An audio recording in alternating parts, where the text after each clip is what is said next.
बिस्मिल्लाहिर्रहमानिर्रहीम। Practice note 10 है हमारे पास।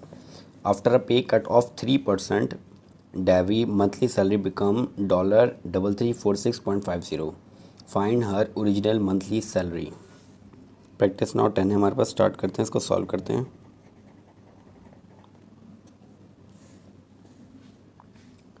After a pay cut off 3%, salary में 3% का कट लगने के बाद डेवी की जो मंथली सैलरी है वो $3346.50 हो गई। ओरिजिनल उसकी मंथली सैलरी क्या थी वो हमने फाइंड आउट करना है। ओरिजिनल मंथली सैलरी जितनी भी थी उसमें 3% का पे कट लग गया है, उसकी सैलरी में 3% कट हो गई है और कट होने के बाद उसकी सैलरी जो बन गई है वो $3346.50 है। हमें उसकी मंथली सैलरी बतानी है क्या होगी। तो स्टार्ट करते हैं। हम सबसे पहले सपोज़ कर लेते हैं हमें उसकी ओरिजिनल मंथली सैलरी नहीं पता, तो हम वही हमें फाइंड आउट करनी है। तो हम सपोज़ कर लेते हैं, सपोज़ डेवीज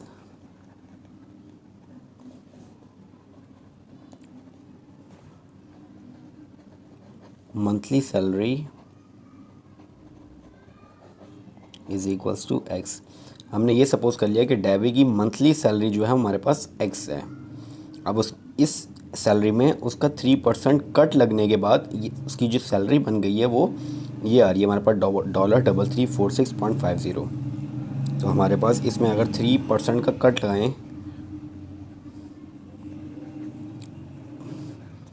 पे कट ऑफ 3%, हमने इसमें 3% का पे कट लगाना है। तो हम क्या करते हैं, इसकी जो ओरिजिनल सैलरी है वो एक्स है हमारे पास। इस सैलरी में हम माइनस कर देते हैं इसी सैलरी की अमाउंट का 3%।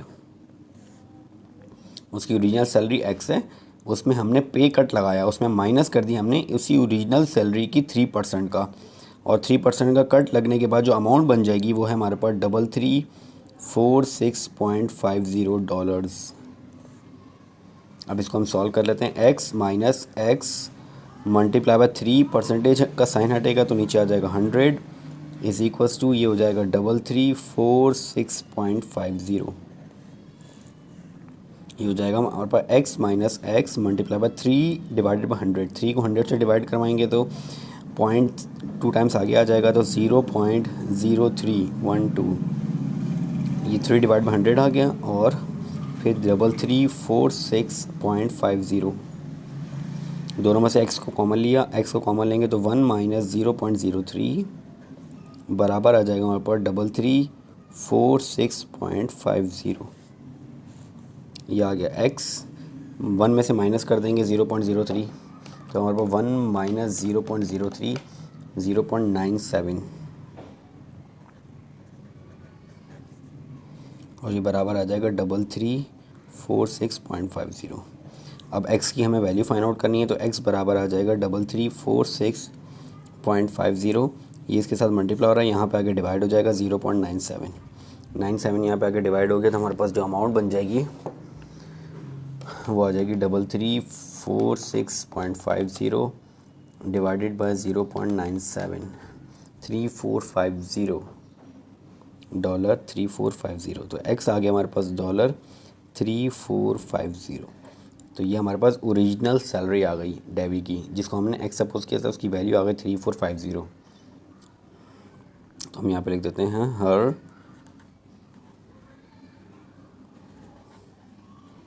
Original salary is $3450। ये हमारे पास प्रैक्टिस नाउ 10 का क्वेश्चन नंबर 1 हो गया। प्रैक्टिस नाउ 10 का question number 2, same practice now का question number 2। Every year the value of the car depreciates by 15%। कह रहे हैं हर साल कार की वैल्यू में 15% का डिक्रीज़ हो जाता है, उसकी वैल्यू 15% कम हो जाती है of its value in the previous year. जो प्रीवियस ईयर थी वैल्यू, उस वैल्यू में 15% कम हो जाता है हर ईयर। मतलब अगर इस साल जो वैल्यू होगी वो लास्ट ईयर का की जो वैल्यू होगी उसका 15% कम होगा। Find the value of the car if the value of the car was $86,700 इन 2012। कह रहे हैं कि अगर 2012 में उस कार की वैल्यू $86,700 होती है, तो 2010 में उसकी वैल्यू क्या होगी वो हमें फाइंड आउट करना है। यानी हमारे पास जो भी 2010 में वैल्यू होगी, जब 2011 आएगा तो उस जो भी 2010 में वैल्यू थी उस वैल्यू में 15% कम हो जाएगा। 15% कम होने के बाद जो वैल्यू आएगी वो हमारे पास 2011 में हो जाएगी। और फिर 2011 से जब 2012 आएंगे तो फिर 2011 वाली वैल्यू में दोबारा 15% कम होगा, डिक्रीज़ हो जाएगा, तो वो 2012 में वैल्यू हो जाएगी। और 2012 में जो वैल्यू बन रही है वो है 86,700। अब हमें 2010 वाली वैल्यू फाइंड आउट करनी है। तो हम सबसे पहले सपोज़ कर लेते हैं, सपोज़ वैल्यू इन 2010। अब 2010 में हमने वैल्यू सपोज़ कर ली इज़ x डॉलर्स। हमने ये सपोज़ कर लिया कि 2010 में हमारे पास जो कार की वैल्यू है वो हमारे पास x डॉलर है। तो हमारे पास 2010 में उस कार की वैल्यू आ गई x डॉलर्स। अब 2011 में चले जाते हैं, इन 2011। अब 2011 में हमारे पास क्या आएगा, जो कार की वैल्यू 2010 में थी उसमें डिक्रीज़ आ जाएगा इसी वैल्यू का, 2010 वाली वैल्यू का 15% डिक्रीज़ हो जाएगा। तो ये हमारे पास क्या आ जाएगी, वैल्यू इन 2011। तो 2011 में हमारे पास जो वैल्यू होगी वो 2010 वाली वैल्यू का 15% डिक्रीज़ कर देंगे, तो वो वैल्यू इन 2011 हो जाएगी।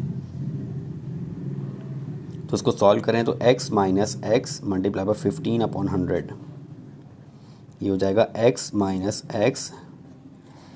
15 डिवाइड बाई 100 करेंगे तो हमारे पास क्या आ जाएगा, 0.15। अब दोनों में से x कॉमन ले लेते हैं, तो 1 माइनस 0.15 और 1 में से माइनस कर देते हैं, 1 माइनस 0.15, 1 माइनस 0.15, ये आ जाएगा 0.85 x इंटू 0.85। तो ये हमारे पास 0.85 ऑफ x, यानी जो 2010 में वैल्यू थी उसका 0.85 हमारे पास वैल्यू आ जाएगी इन 2011, वैल्यू इन 2011। नेक्स्ट इन 2012,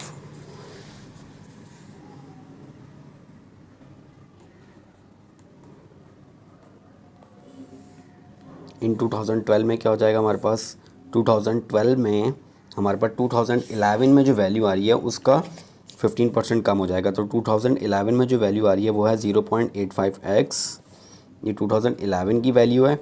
इसमें हम माइनस कर देंगे इसी वैल्यू का 0.85 ऑफ x का 15%।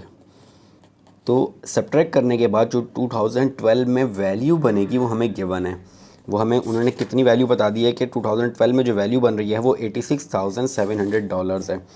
तो ये वैल्यू आ जाएगी $86,700।